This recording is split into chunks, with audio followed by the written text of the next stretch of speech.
what is the work of the main task force, as well as the specific charges that have been given to this subcommittee that you are all serving on. Today, we're not going to get deep into the content and the recommendations themselves, but we will spend some time getting to know one another, the perspectives, the lived experience, and the expertise that each person who has been selected for this subcommittee brings to the work. And in addition to that, we'll spend some time laying out the specific tasks that we have ahead of us and start getting your thoughts on what is some of the misinformation out there, what are some of the opportunities, and what are some of the challenges. So I hope everybody will be able to take a deep breath. Today is not the high stakes day with pop quizzes or a lot of important decisions. We'll start all of that when we all come back together in the new year. Today is really about grounding ourselves in the work that we have ahead of us. So what I'd like to do is start by doing some introductions. Before I do that, I do want to just set some norms and expectations in terms of how these meetings will be run. We do ask that everybody refrain from using the chat function. We have some members who may be dialing in using a screen reader, and for them it can be particularly distracting. We've also found that using the chat tends to distract from people keeping focus on one another as we have these conversations. The other thing that I will ask is anytime you speak, after you've done a formal introduction, if you just speak in the future by listing your first name when you speak, so those who may be dialing in or listening later know who it is that's talking. And finally, we do ask that if you're a member of this subcommittee and you're in a place where it's safe and comfortable to do so, that you have your camera on so your peers on this can see who they're speaking with. We will be having time for public comment at the end of each meeting that we have, so we will also have members of the public on these calls. For the members of the public, we would ask that you keep your cameras off until it is time for public comment at the end of this meeting. To start with, we are going to do introductions, and I'm first going to ask my colleague, Carrie, to introduce herself. Hi, everyone. My name is Carrie Steele. I am a project manager and policy director here at Confluence. We are very honored to be able to support the work you all are going to be taking on over the next year. I'm your primary point of contact. So if you need anything, feel free to call, email, text. If it's last minute, especially try and hit me up with a text if you're having trouble logging on or anything. But in terms of the project, you'll be keeping, I'll be sending out agendas and materials as we go along, but feel free to use me as your primary point of contact going forward. Look forward to working with all of you. Thank you, Carrie. So I'm going to just go around the screen based on who's in front of me. And we will start with Councilman Hines. If you would introduce yourself, and as people introduce yourselves, we're going to get in a minute into things like your aspirations and what you hope to accomplish and the expertise you're bringing. What I'll ask right now is that you introduce yourself, your name, the organization or agency, if you represent one in your work, what part of the state you call home, and that will do. Keep it to that limit for right now. I'm sorry. Mr. Hines, if you'd go forward, and then Chanda, please. Hi, I'm Chris Hines. I work for the city of Denver. I serve on Denver City Council representing District 10. I call it Denver's Perfect 10, and that is the Center City District, and I live downtown Denver. Great. Thank you, Councilman. Hi, everyone. My name is Chanda Hinton. I'm the Executive Director of the Chanda Center for Health over in Lakewood, Colorado, but I actually reside in Denver County. Thank you, Chanda. Let's go to Teresa and then Karen, please. Hi, everybody. My name is Teresa Nguyen. I live in Westminster, Colorado, so Adams County, and I am a research director at Brandeis University. Wonderful. Thank you for being here. Karen and then Rob, please. Hi, everyone. I'm Karen Bigelow. I'm the Mayor Pro Tem in the city of Thornton, and I'm thrilled to be here. Thank you. Let's go to Rob and then Shannon, please. Hi, everyone. My name is Robert Hernandez. I go by Rob, and I'm the Office of Accessibility Manager for the City of Colorado Springs in El Paso County, and I live in Colorado Springs. Let's go to Shannon and then Craig.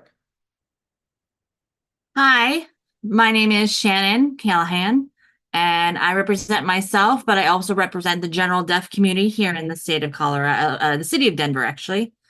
And I also work for a company called Convo Conversations, and we're basically video relay service for deaf people nationwide. Great. If I could get I do Craig live in and Denver. then Kylie. I'm sorry. Thank you, Carrie. Hello, everyone.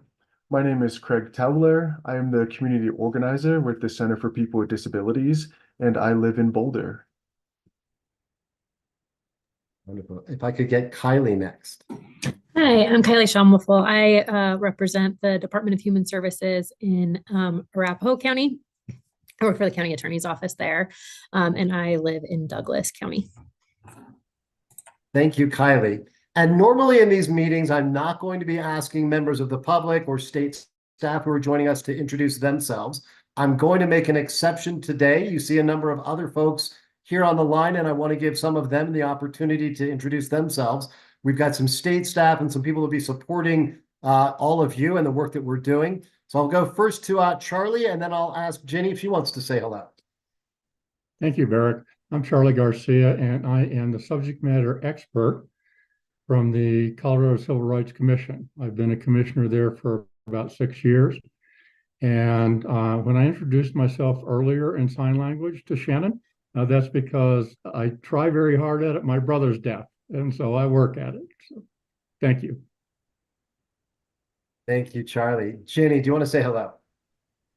Good afternoon, Ginny Brown, Deputy Executive Director of DORA. And I just want to welcome everybody, and we're excited to support you in this journey. So welcome.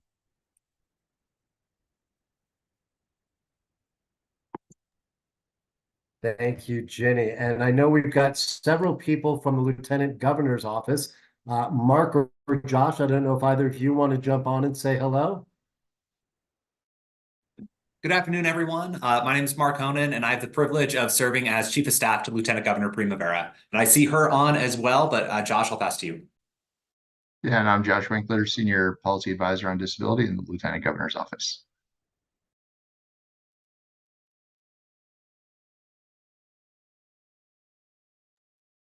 And now it's my pleasure to introduce somebody who many of you may know from her work, a lifetime of public service and commitment to the people of Colorado, particularly her work for decades supporting people with disabilities and the state of Colorado. It's my honor to introduce Colorado's Lieutenant Governor, Diane Primavera.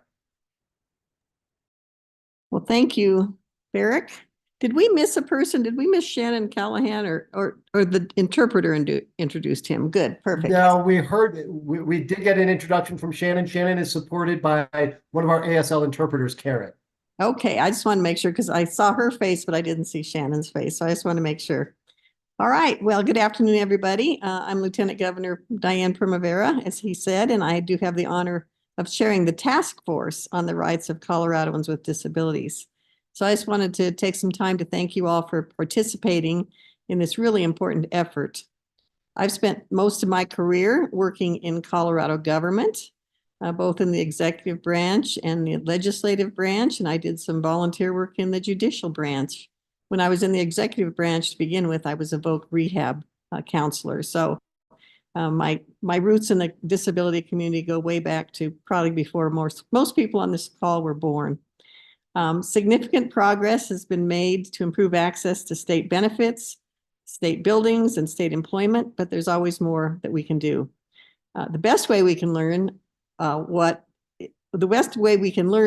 what is not working well is to talk about it, and we need to get the best ideas on how to improve services.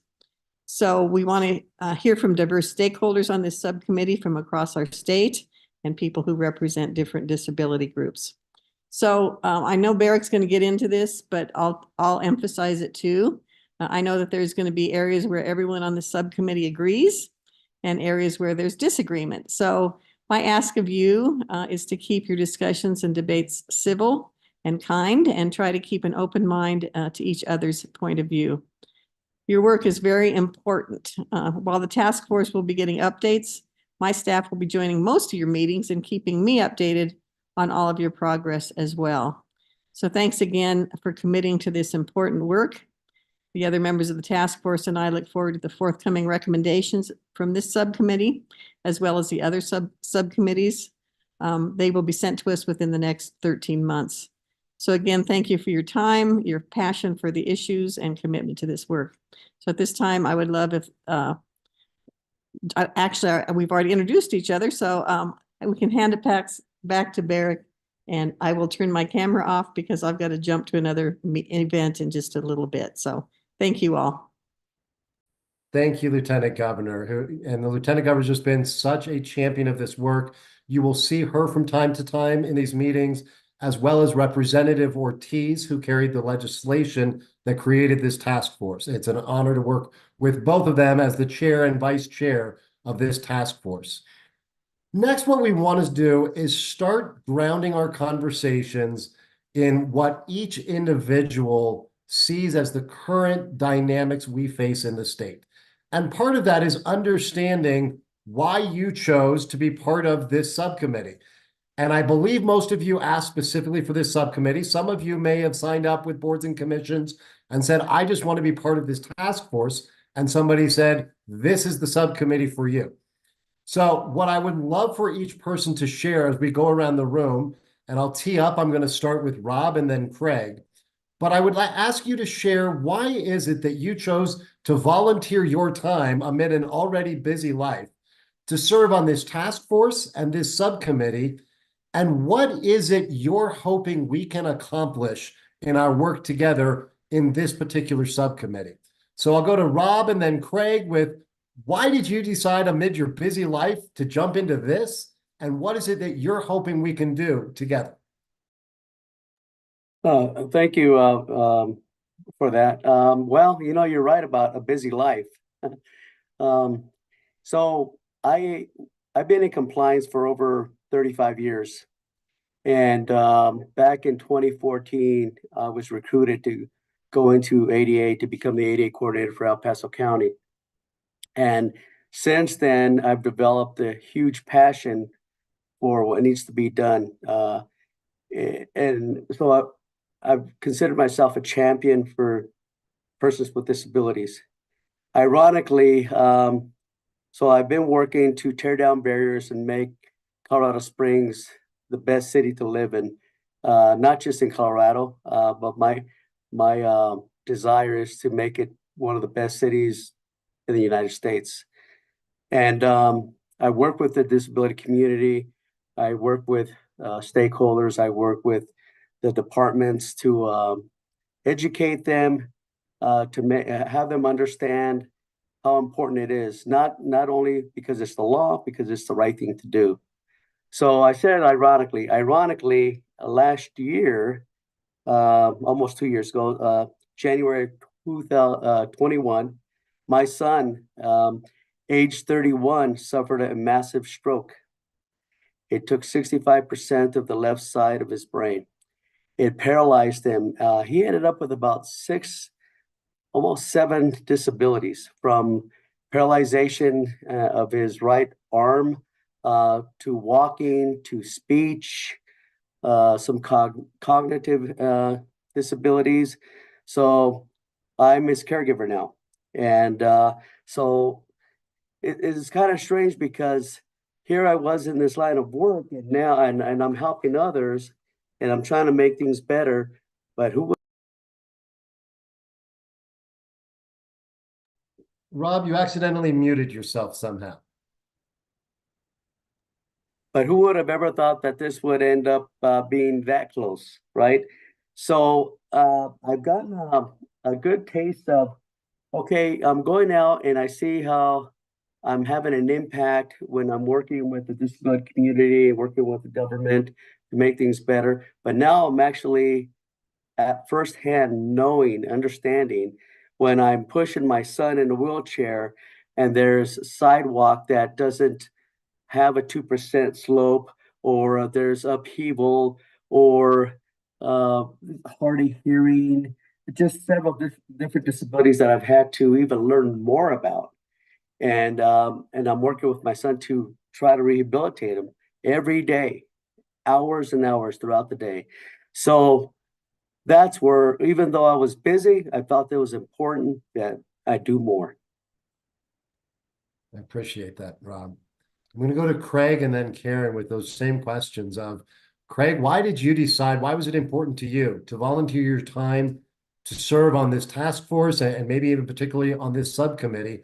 And what is it that you're hoping at the highest level we accomplish as a group?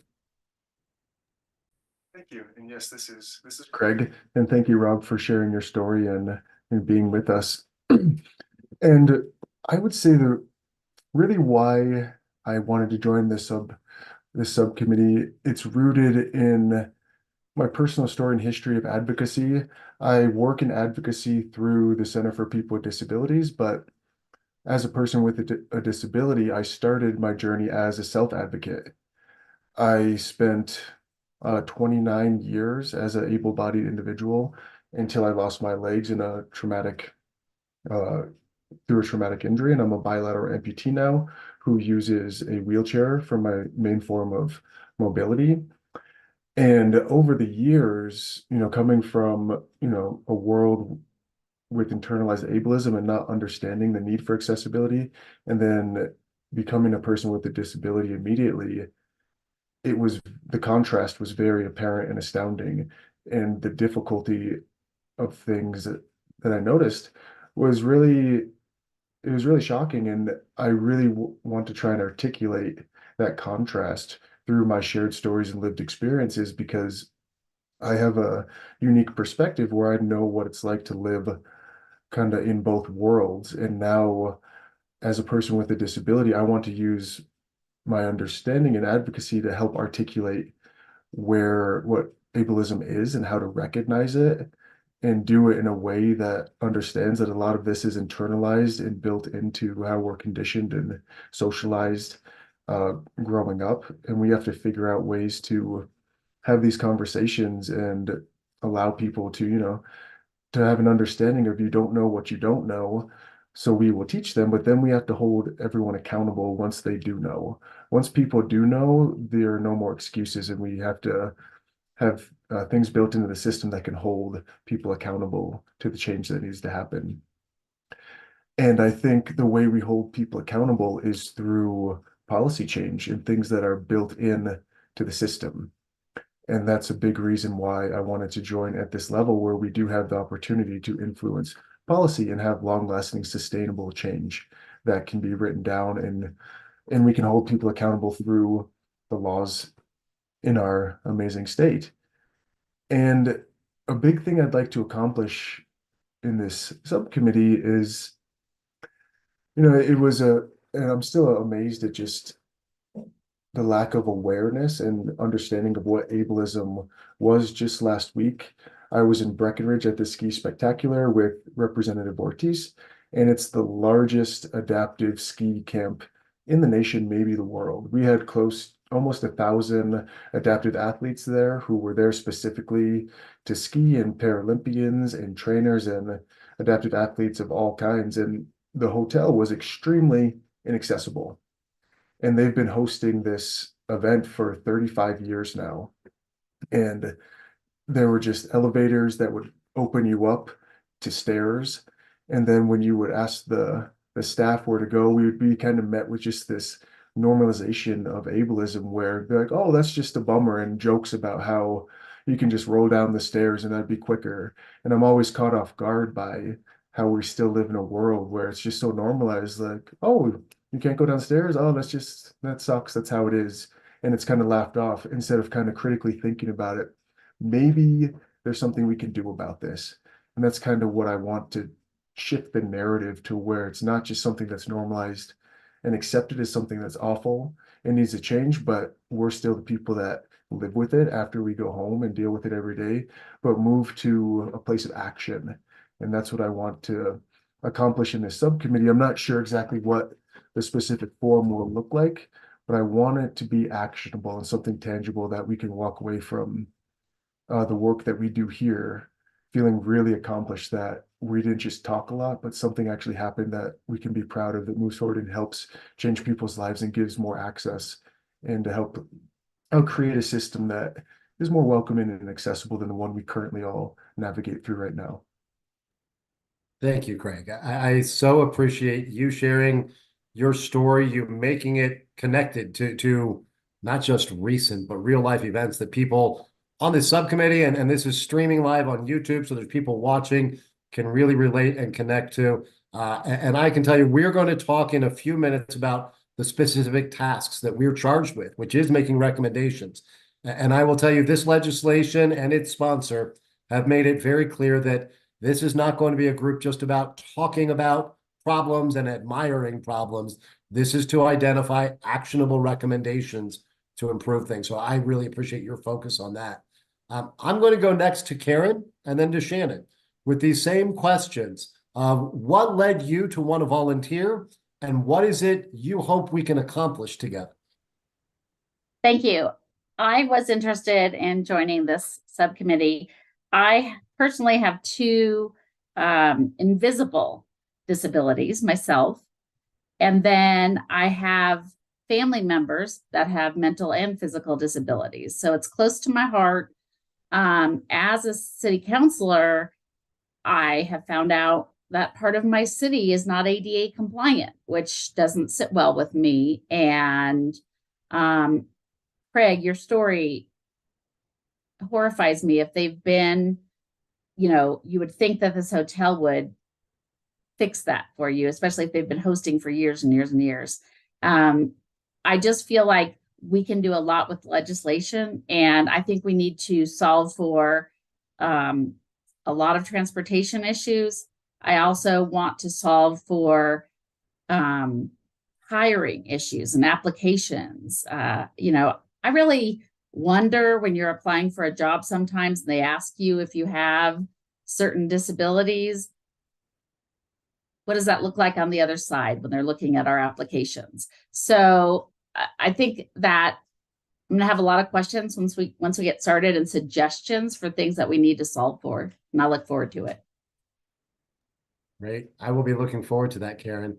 I'm going to go next to Shannon and then to Teresa with those same questions. Why volunteer? Why give your time? And what is it that you hope we're going to accomplish? I'd make sure my volume's on, sorry. Hello, my name is Shannon. And I'd say in a nutshell, I grew up deaf. And, oh, you froze for a minute, sorry. Okay, so, and I had spinal meningitis, which caused my deafness. So I was born hearing, but then grew up deaf. And, I've been to public school, been a deaf university, and so on and so forth. So I've had both experiences. So I think at the same time, like with Craig, I want to have policy change, have some actionable items that can be identified and have opportunities there that can be changed. Especially for like deaf, they have their own world, their own culture, family, education, language, and often it's overlooked. They don't recognize the culture in and of itself and providing services, equipment, resources, and it often again and just again segregated. And I do not agree with that, and which is one of the reasons I'm here. I want to break that cycle. I want to have resources available, and I want to grab onto that and make that actionable. And I used to work for a disability commission or commission for disabilities, and I worked in various projects and programs, and people that had various disabilities, and I came across a brick wall. So I thought this might give me some new opportunities. Wonderful. Shannon, thank you. And I'm going to go to Teresa and then Kylie. I also want to honor, I'm hearing from so many folks, things that we have heard on several other subcommittee calls about the importance of considering a broad variety of disabilities, from what many may see as more apparent and visible physical disabilities to, as Karen mentioned, the invisible disabilities. And Shannon, as you said, the challenges and issues associated with the deaf and people not understanding some of the cultural issues. So I want to honor all of that and make sure that we continue to bring that into all of our conversations. For now, I want to go to Teresa and then Kylie with these same questions of why did you choose to do this and what is it you hope we will accomplish together? Yeah, thanks. This is Teresa speaking, and I feel like I have intersectional experience like Rob. I was born with a disability. I have osteogenesis imperfecta, which is a brittle bone disease. I use a power wheelchair to navigate, and I have been a beneficiary of many Colorado public services from childhood through adult.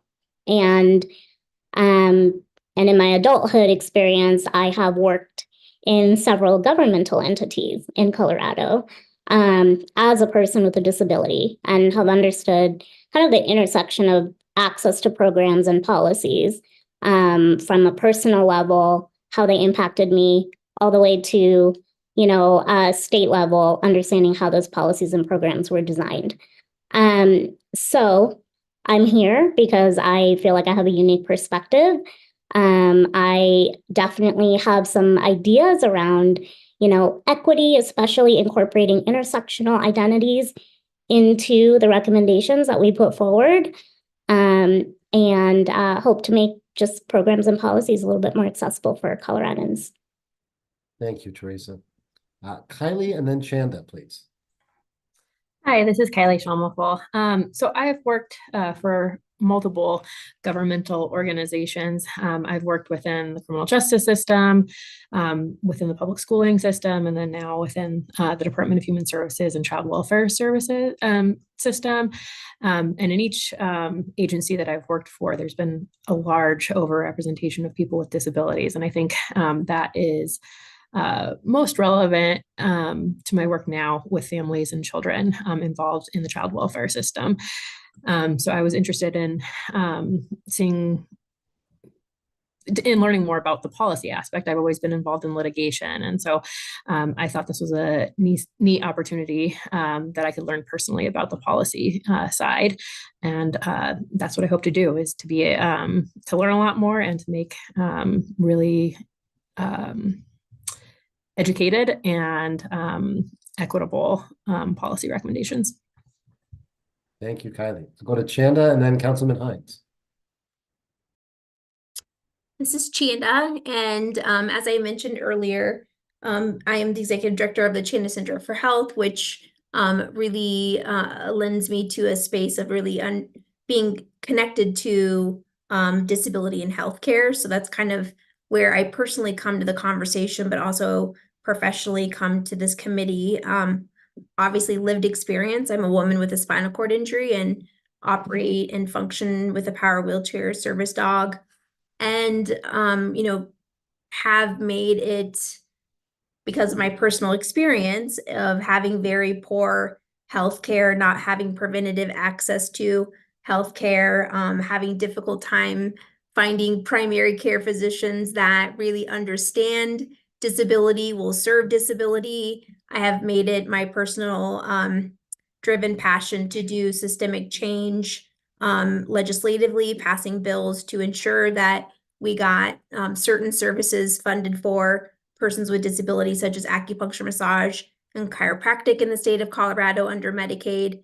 Medicaid member myself. One of the bigger things I'm just noticing is the ongoing lack of disability competent care as it relates to our healthcare professionals, and really needing to have some really strong compliance and audits, and ensuring that the providers that are getting federal and state dollars are disability competent, because equitable health and disability healthcare and people with disabilities, I think one of the biggest unfortunate experiences that we all have when we live with disabilities is that people tend to think that we can't be healthy, that we can't be vibrant, that we can't be productive, employed. And so for me, a lot of that can be a stereotype, obviously, because that's not reality, but oftentimes we don't have equitable access to the services that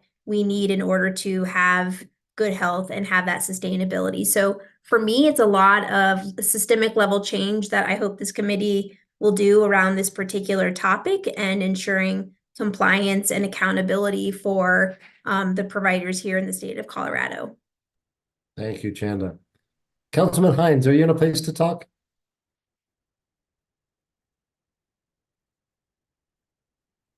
We may come back to Chris if he's not available right now. I really appreciate everybody sharing so candidly. And I think in some of the experiences and the hopes this group shared, we're starting to illuminate how broad the challenges are and how many issues there are to tackle, which is why I think there was some really smart foresight into how this task force was created and the subcommittees that are part of it. I'm going to, in just 1 minute, get into the specific recommendations we have to make. I'm going to get into that first by sharing the other subcommittees' work. And before I do that, I want to share a couple of definitions that pick up on a few things that people have shared. And you probably saw these in the agendas that were sent around. And these by no means are meant to be the perfect definition. But in speaking with Mr. Ortiz and members of the task force, we thought it was important to ground ourselves in some shared language around some of the key concepts that have to guide our work. If you see me looking away from my screen, it's because I've got another screen to read from. I'm not ignoring anybody. So I'm just going to look over here at two definitions. The first one is of ableism. And ableism in this definition is the discrimination of and social prejudice against people with disabilities based on a belief that typical abilities are superior. At its heart, ableism is rooted in the assumption that disabled people require fixing, and it defines people by their disability. And I heard some people mention ableism, and we wanted to put this on the table as something we're going to constantly consider in our conversations. The other one that gets more specific to our work is the definition of basic access or basic accessibility, which constitutes public safety issues and mean the general practice of making information, activities, and environments sensible, meaningful, usable, and safe for as many people as possible. We will probably continue to refine our own definition as a subcommittee. So I don't want to hang up on getting it perfect, but because so much of our work is going to be about accessibility, I wanted to put that out there. As I said, there's several other subcommittees meeting, and I want to briefly touch on what they're doing and then go into our work so we can really start digging into how people want to approach that. And Craig, you mentioned the time you spent with Representative Ortiz up in the mountains. One of the subcommittees we have is about recreation and ensuring access and ease of access to all of the incredible outdoor recreation opportunities that draw so many people to want to stay in or come to Colorado. So we've got one subcommittee dedicated specifically to outdoor recreation. We have another one that's looking at the housing issue, and they're studying issues around the inventory and the access to housing that is accessible and sustainable for the entire community of Colorado, particularly folks with disabilities. So they're really focusing on housing. And when we met just 2 days ago, they were talking about the full range of housing, from multi-unit dwellings to home ownership and rental properties. So they'll be making a number of recommendations about how we improve both the inventory of accessible housing as well as access, including financial access to those homes.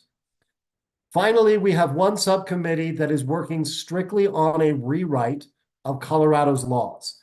What you'll hear us refer to as CADA, or the Colorado Anti-Discrimination Act, is some of our Colorado law that goes further on what the Americans with Disabilities Act, the ADA, puts in place. And a number of those sections speak specifically to the rights of Coloradans with disabilities to seek relief when they are wronged. So we've got that subcommittee that is looking at a rewrite of CADA to identify where we need to improve anything from the definitions of things like who is a person with disability or what are special accommodations on everything from communications to other issues. And they're looking at things like what are the timelines and the remedies and the paths for people to seek relief when they're discriminated against. Our subcommittee has a very specific charge as well. And I'm going to read that directly from the legislation.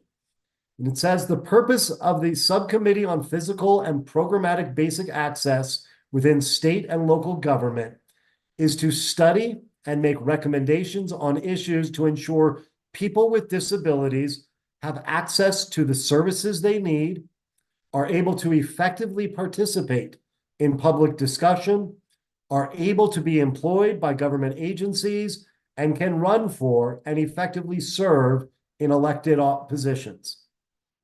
Our charge under the legislation is to submit a report with our findings and recommendations to the task force by December 1st of 2024.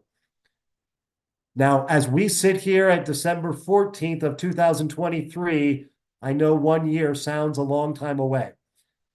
We've got a lot of work to get done, as all of you know better than even I. You've started to raise some of the many issues.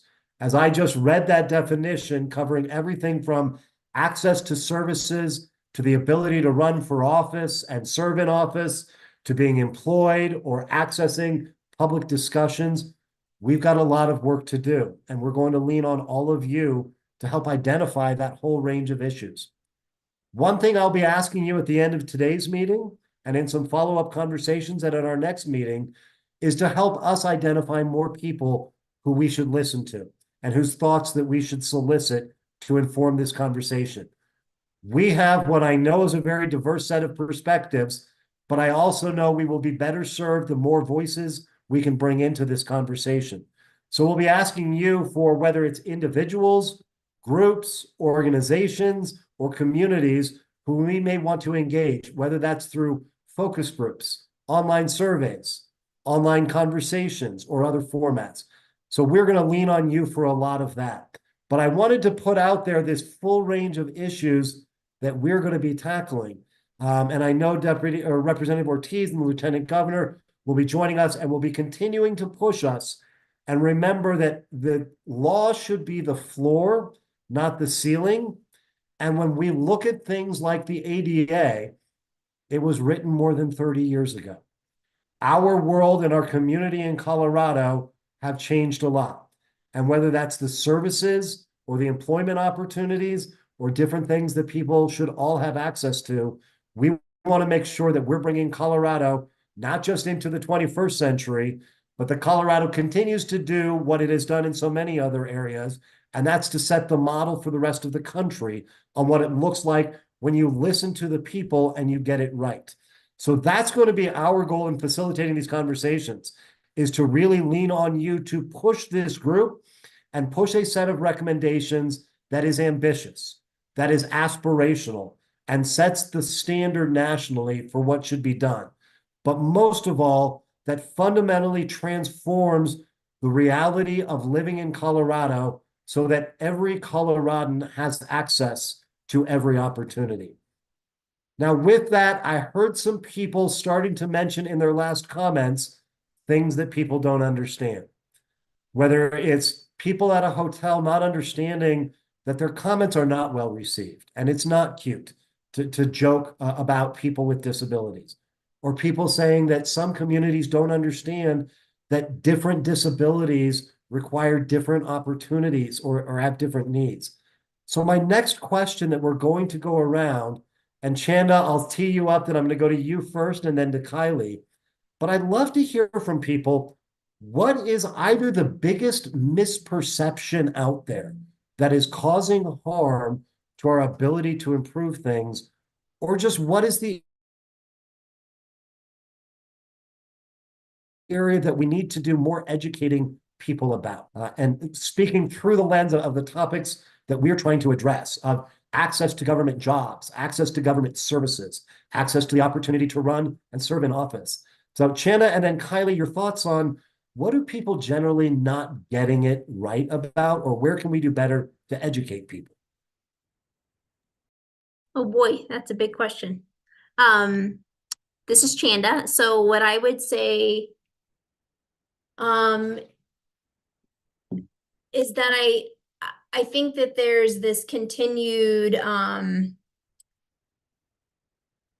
well, I mean, I just think that there's this continued lack of understanding that we're coming up against reality that persons with disabilities, like, we are active members of our communities, our society, and I think that we're still pushing through some of the I would say long-term oppression that's associated to disability. And so I think that that also comes with people's personal experience or biases around disability. And so I think as we go into trying to create change, we're not only just trying to change something that we know is right, there's almost as though we're also trying to change people's understanding and connection to disability.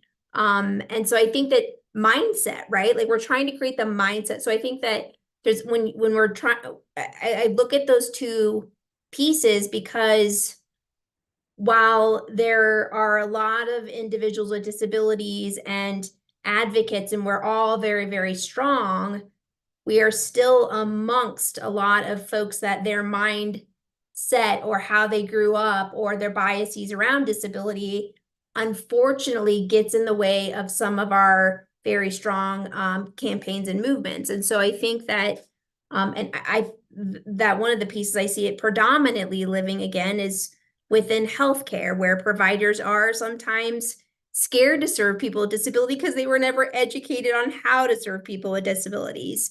And so oftentimes you're scared, but yet here we are in 2023, and the things that I'm finding to be still reality feel very barbaric to me. But I also want to have passion and understanding that we as a community have to fight the physical barrier components to what it is that we want to achieve, while also delicately changing people's mindsets about disability. And I hope that answered your question. It did. Thank you. And there's no right or wrong answers. We're just trying to surface what are some of the things that we need to overcome in the public realm, in addition to the policy and system changes that we'll really be digging into. I'm going to go to Kylie and then to Teresa with that same question. What do people in the general public or in different aspects of government, in your experience, get wrong? What is it that people have misperceptions about, where part of our task is informing people? This is Kylie Shamwaful. To be honest, I don't have an answer for this. I think I kind of am part of the general public, and I'm here to learn. And so I don't know. And I wish I had a better answer, but I don't. No, I appreciate the honesty of that answer. I'm going to go to Teresa and then Shannon. Yeah, this is Teresa.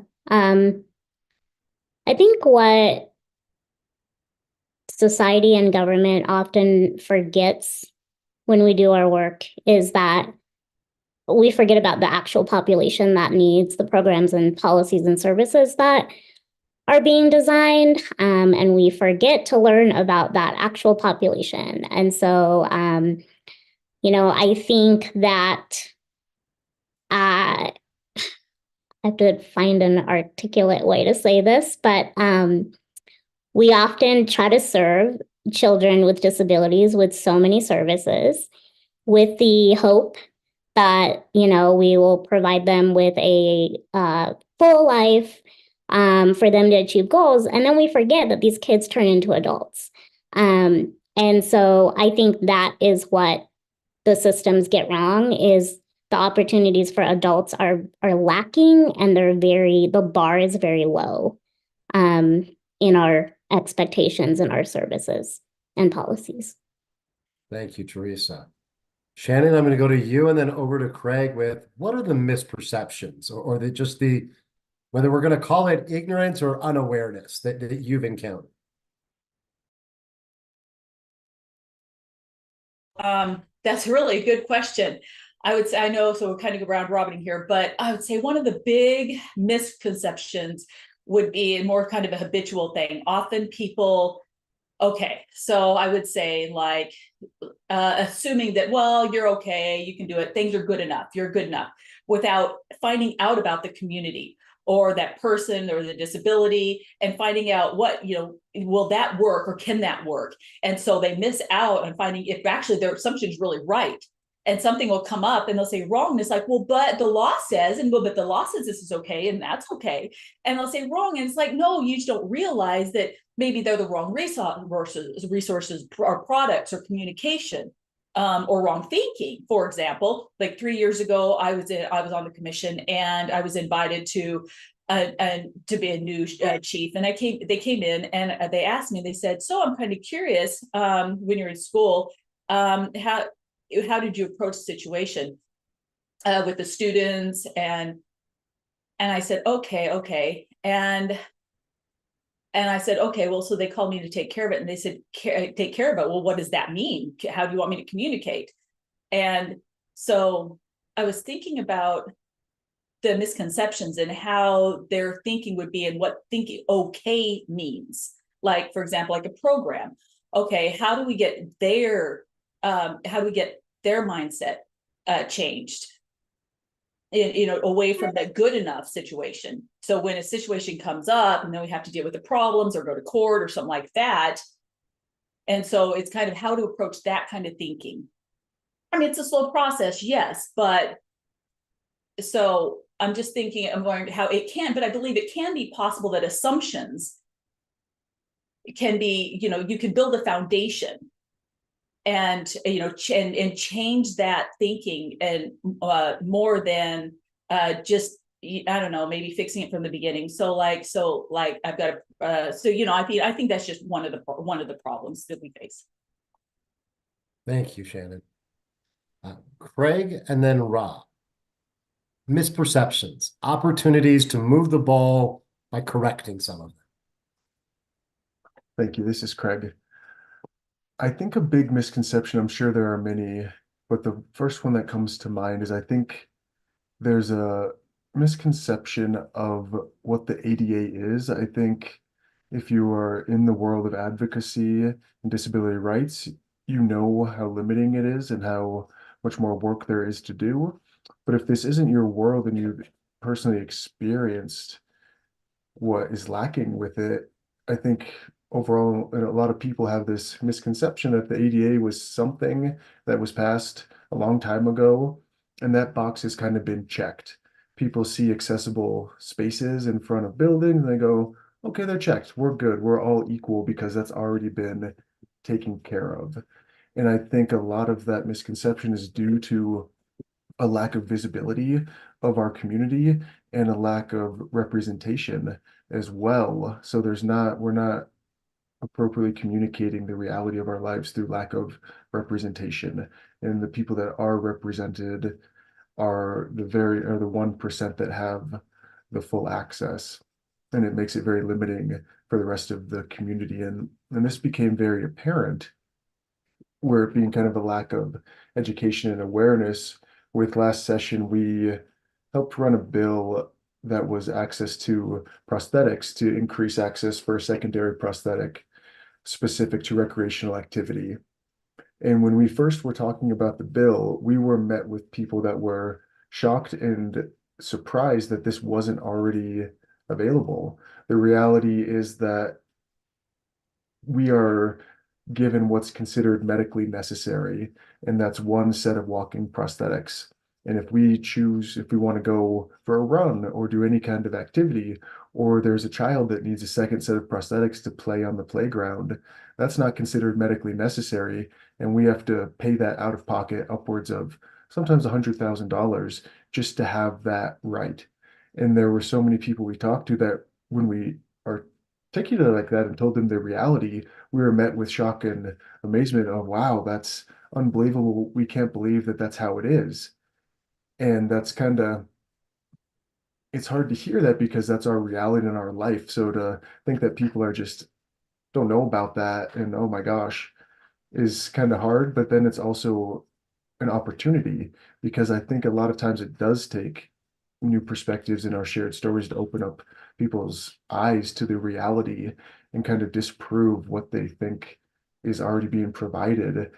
And then people want to jump in and make change. So I think it's an opportunity to help educate people of the inequities that we experience, especially within healthcare and with accessibility, and let people know, be really vocal about what's lacking in the ADA. And I think we'll be surprised at how little people know. We shouldn't assume that people's knowledge set is where we're at, because with lived experiences, if you don't go home with it every day, it doesn't affect you as intimately as we would hope it does. So we got to continue to bring visibility to our experiences through shared stories. And then we need, with this subcommittee and what we're trying to accomplish, is get more people in leadership positions to increase that representation of lived experiences, and that makes it really powerful.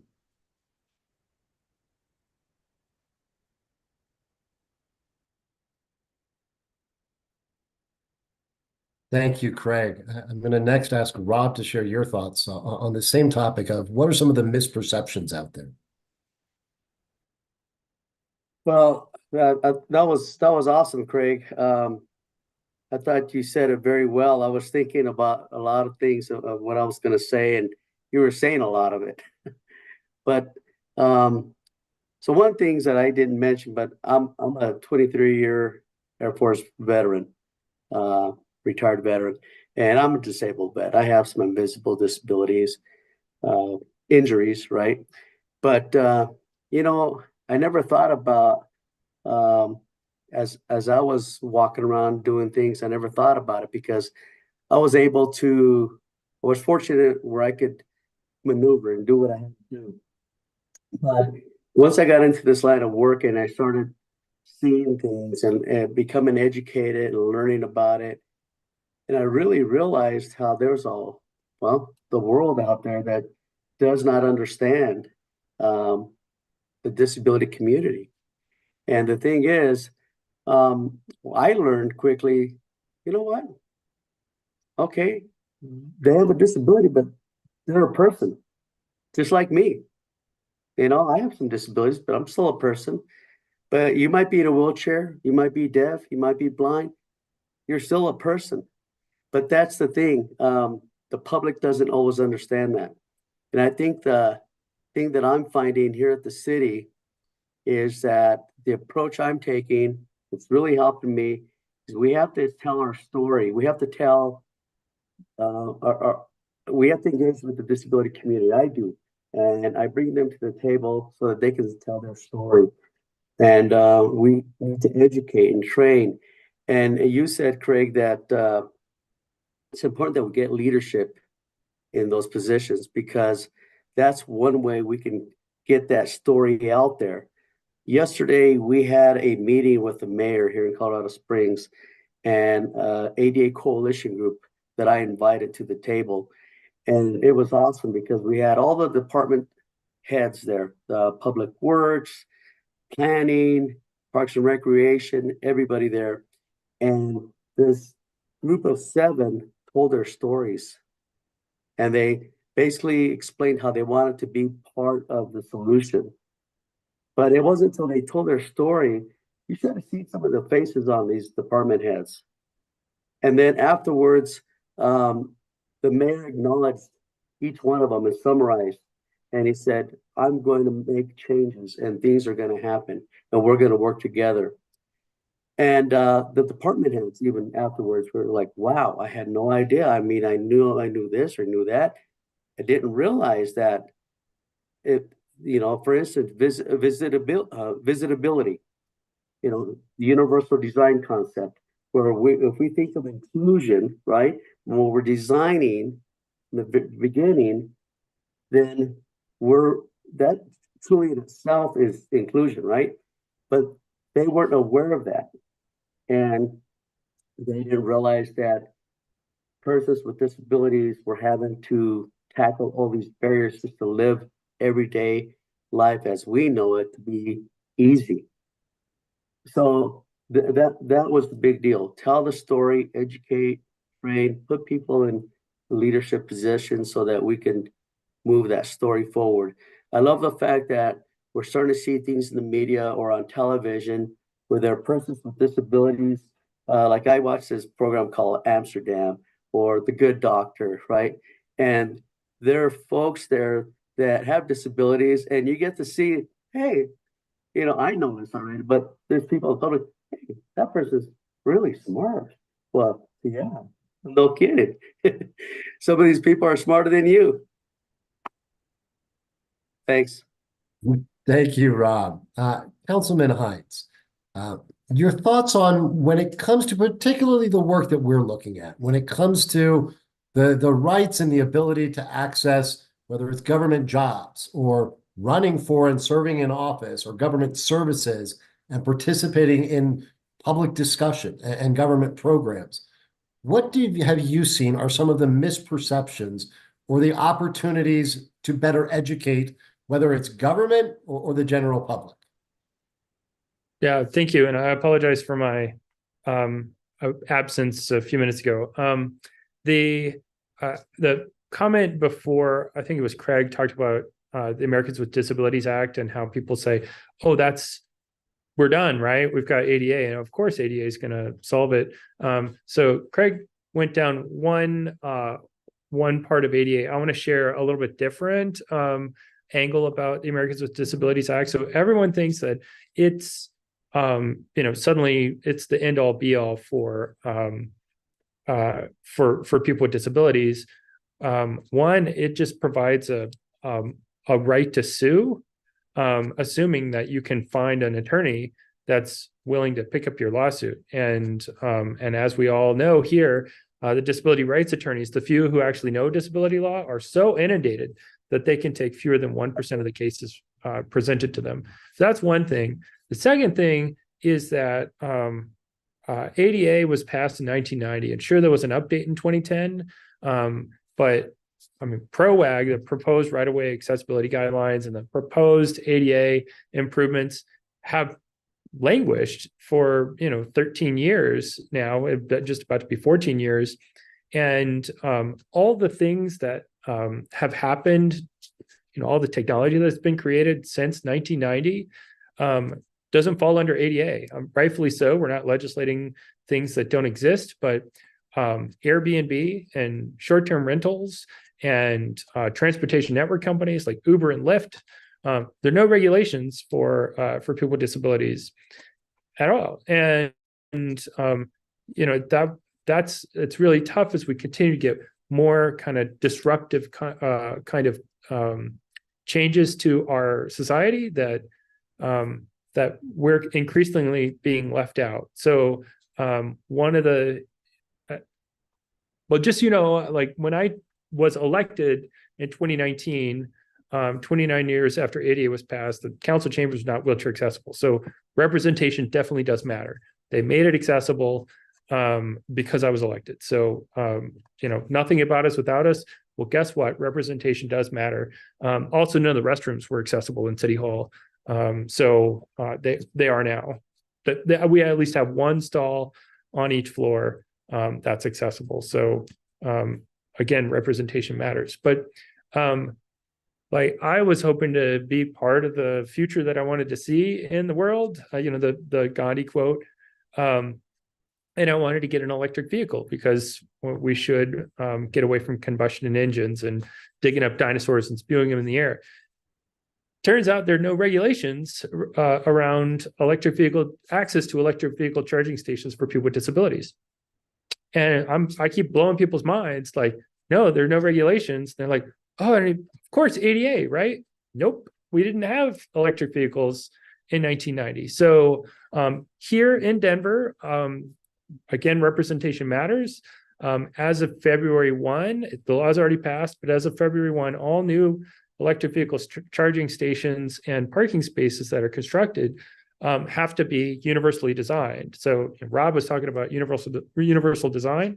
Spaces have to be a little bit wider so that even a wheelchair accessible van can fit, or a Mini Cooper, anyone could fit in that space. So that there's a huge dissonance between what people think ADA is and what it actually is, and it gets worse the more time has passed since 1990 and all the new technologies. Thank you, Councilman. And Karen, did I get to you? I apologize. Boxes have moved around on my screen. I don't think I've had the chance for you to weigh in with your thoughts on what are people not getting right or just not getting?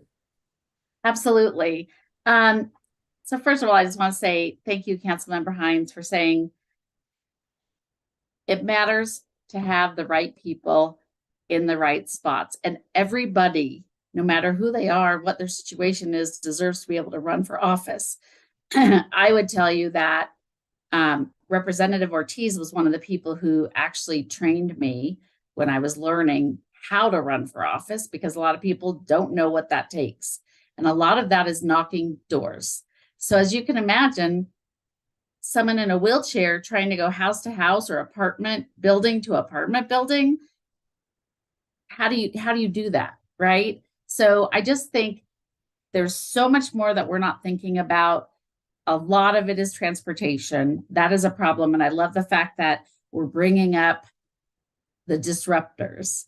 We need to have new, updated legislation around Uber and Lyft.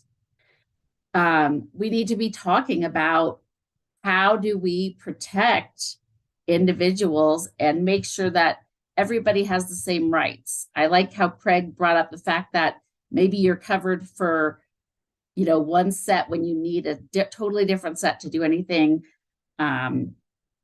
athletic. Well, I'm sorry. I'm looking at that going, okay, that should be covered, right? But it's not. Let's fix it. Let's take this opportunity to fix as much as we can see that we know of now. And then I would really like to project out for the future, if at all possible as well, and what we see coming. Thank you, Karen. And I'm going to pick up on what you said of let's fix it. And we're going to do a little bit of a lightning round brainstorm on that. I will tell you that going forward, we are going to have dedicated meetings and conversations to each piece of our obligation. And I'm going to read it one more time. That we are to study and make recommendations on issues to ensure people with disabilities have access to the services they need, are able to effectively participate in public discussion, are able to be employed by government agencies, and can run for and effectively serve in elected positions. I also want to say that scope of inquiry is our floor. It is not our ceiling. Nobody is going to take our recommendations and say, let's be even more bold. Let's do even more. So I'm going to lean on all of you to do that. We will have dedicated conversations relating to each piece of that, whether that's effectively participating in public discussion or running for and serving in office, being employed by government agencies. We will also reserve conversations for the additional areas you all identify. What I want to do right now, though, is start with a lightning round brainstorm. And I'm going to ask everybody to build on what you hear from one another. And I want to hear 2 or 3 things that you're going to say, fix this. And it could be things like Karen alluded to. Fix what it takes to run for office. Representative Ortiz shared with me just getting on the ballot. How do you do that? You got to go knock doors and get signatures. What does that look like for all Coloradans? What does it look like serving in a government office that Councilman Hines, I think you mentioned, the accessibility of chambers for the council. So we're going to go around the whole group. And Karen, since you were last, you're going to be first. And then I'm going to go to Rob. And lightning round, 2 or 3 things that you're going to say, I want this group to talk about how to fundamentally change or fix this narrow piece of life and reality. Okay. One of the things I brought up a few rounds ago was applying for a position and the application where they ask you if you have a disability.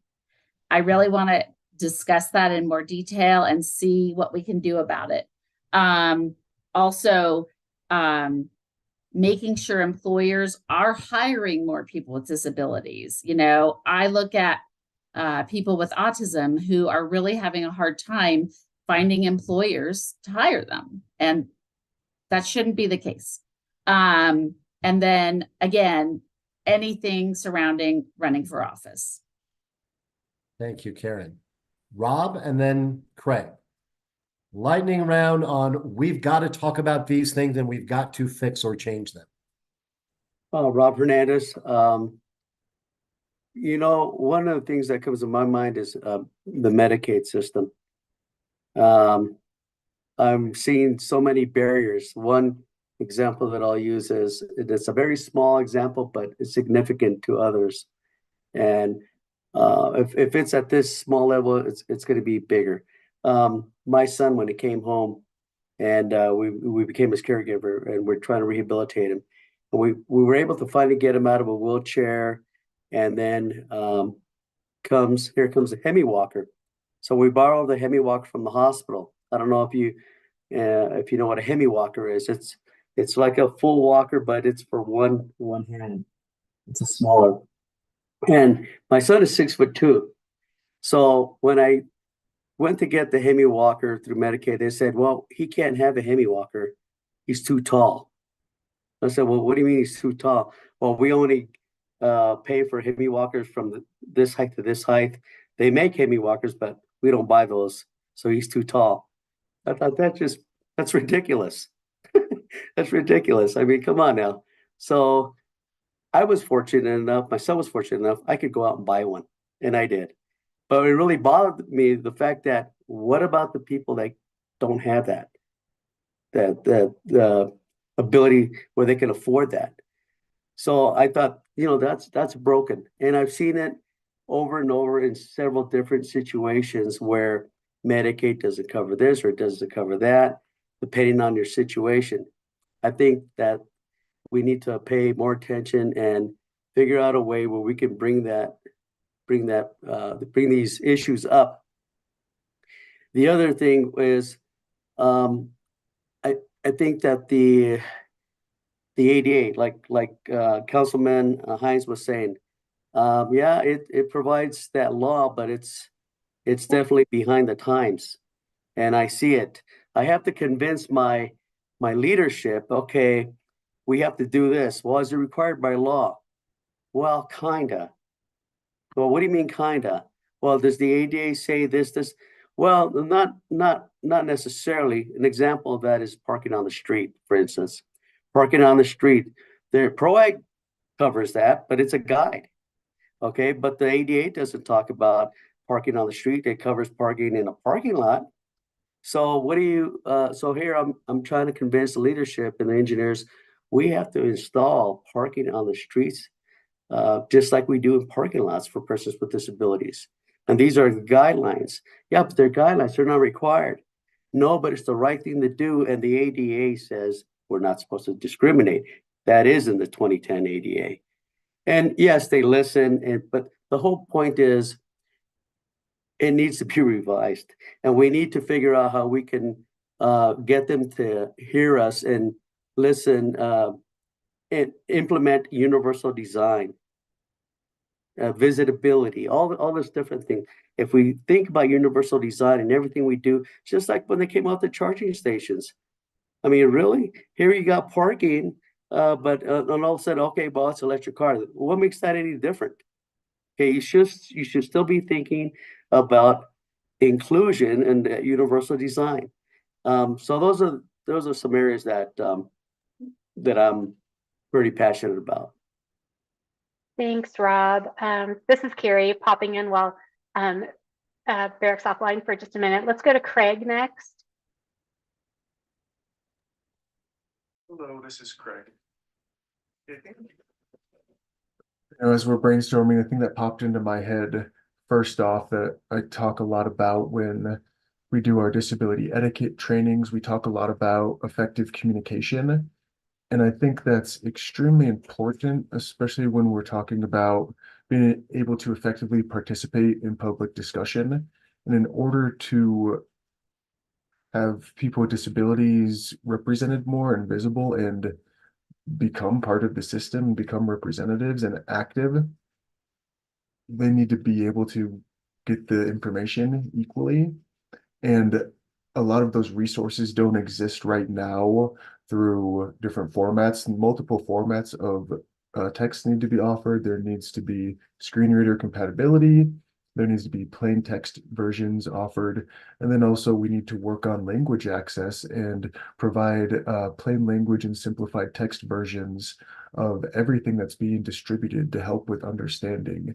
There's a lot of complicated language and acronyms and jargon that's used all too often everywhere, especially in government and laws. And that creates barriers to understanding for a lot of community members.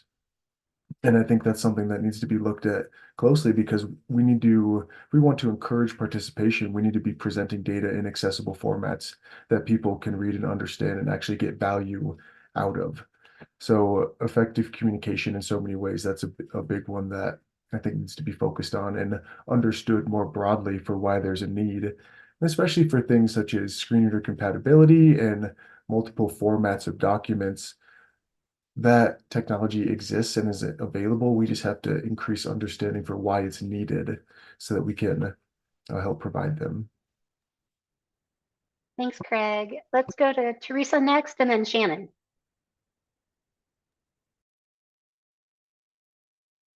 This is Teresa. These are pretty granular, so I'm happy to expand if it's too micro level. But I'd like to see streamlined accommodation processes for all state employees working in the government. Seems pretty unique to each department right now. I've worked at two. And I'd like to see that process streamlined. Would love to see culturally relevant service design and outreach to families with people with disabilities and their families, but also with intersectional identities such as folks within different races and ethnicities that live in Colorado. So, for example, disability and independence is often, a goal of a lot of disability services. But we have to talk about that in a way that is culturally respectful and relevant to other families who are navigating these services. And then the third thing is very basic, but I still think it needs to happen, is basic structural upgrades for disability access into all governmental buildings as well. Thank you, Teresa. And everybody, I apologize for my unstable internet this afternoon. I'm going to go to Shannon and then Councilman Hines, please. Great, Shannon here. I have many things. I'll try to condense them a little bit, but let's see. Most important for me is emergency services and how emergency management happens. Often when we make an emergency plan or we're talking about it, it doesn't include people with disabilities. They're often we miss that part, and there's not equivalent access to that, and they're not provided the same kind of message at the same time for any emergency services. So either, physical language or it's not there. So that's one. Another one would be children's welfare. Often children, all who have disabilities are not giving proper access to school, and and they're at a critical age for their brain development, and they need to have good access to school, and they're not given that equal access that they need. They're just said, oh, it's good enough. They're there. And then they grow up and they're adults and they struggle through life. They struggle to get a job then because they weren't given those chances early on, and it doesn't make sense. And then technology access. Often, when you make a new building or you put a new office, maybe office moves and everything, and they have that concept and everything, but people with disabilities, they might not, know, they might not get the basic of the ADA, and they'll be like, oh, that's good enough. But it's not okay. We need to do more. And fourth. So often people will think, again, it's good enough, but recreation, or we have those bikes that are on the sidewalk all the time, the ones you can rent, and they're blocking the places on the sidewalk where people cannot get by, people who can't see, who are blind, people in wheelchairs. So we're missing the point. It's great to have the bikes, I get it, but they need to be in a different place. So I have plenty more to add, but I think that's what I thought of right now. Thank you, Shannon. And I hope you have more to add. We are going to be using some online submission forms and some one-on-one conversations to keep building this list. I'm going to go to Councilman Hines, and then Chanda, I don't believe we've gotten to you, so I want to make sure we get you in. What are a couple of the big issues, Councilman, that you want to make sure we tackle when it comes to this basic accessibility to government programs, services, employment, and opportunities? But access to government services and programs. I mean, City of Denver did a pretty comprehensive survey of all of our facilities, and I think we have 220 buildings. And we went and identified all the accessibility or inaccessibility of each of those buildings. So having governments do that statewide, I think would be very useful. The reason why we did it is because we settled with the Department of Justice. So it wasn't out of the kindness of our hearts, but knowing what the challenge is at least helps us identify how to move forward. Another concern is, people say, oh, but we'd love to help, but it's really expensive. And I, say, well, if you would amortize it over now 33 years, then it wouldn't be quite as expensive. So I would share just short term, something very kind of narrow. A narrow ask is making sure that we have statewide access to EV charging stations for people with disabilities. A little bit broader, what about new technologies like TNCs or short-term rentals, technologies that have been invented after 1990? How do we make sure that ADA is current? And one thing that I, as an elected official, have to get around. My wheelchair is my legs. And this power wheelchair that I'm in right now is a $37,000 investment by the taxpayers of the state of Colorado. No vendor wants to maintain it. So, there's no really maintenance. The only thing they'll do is replace parts. So actually buying things. So there is no kind of like tune-up. And as I came into the office today, one of the sheriff's deputies said, wow, your chair sure is sounding loud. Is there something wrong? And it's like, yeah, I mean, it's all the sand and salt and the winter cold. So, if we don't have access to our basic equipment, then we can't do our jobs. Thank you, Councilman. Chanda, and then Kylie. What's your lightning round short list of here's some things, and with my sincere promise, we're going to keep building this list out. But what are the issues that come top of your mind that you want to make sure we include in our conversations? This is Chanda. I just want to say thanks for the broad ideas that have come up, which makes me feel less bad about the fact that I'm going to reiterate the same one that I have the last two times because it is such a significant issue. So I'm really, focusing on that government and programs and the access to services needed for people with disabilities, cross disability, right? So not anyone in particular. I really appreciate everyone bringing up the miscommunication, the misunderstanding around the ADA, right? And then I do want to acknowledge that then there's a whole section of the ADA that is about our healthcare, right? And our access and equitable access to healthcare. That, granted, yes, I believe that we as individuals with disabilities should have access to all places in community, but when we can't get our basic health needs met, we are becoming unhealthy. We are a large health disparity cost. We go to the emergency room, we spend more money on medication. So we're actually causing a lot more cost to our state and our government when we don't get the preventative services. I really loved how, Chris, sorry, I'm so used to calling you Chris. And so I loved his idea about what they did with the state government buildings. That should be done to every one of our safety net FQHC systems here in the state, because I think that we as a state are toying with a potential lack of compliance with federal regulations. And that's really concerning, knowing that disability and wellness is essential, and there is not a level of responsibility being taken on by one particular entity, whether it be the entire state, whether it be providers, whether it be Medicaid itself. But I'm sorry, that's one area that I just am very passionate about. And so that is one that I'll probably keep reiterating. And if it doesn't apply to this committee, people are going to just have to tell me to buzz off.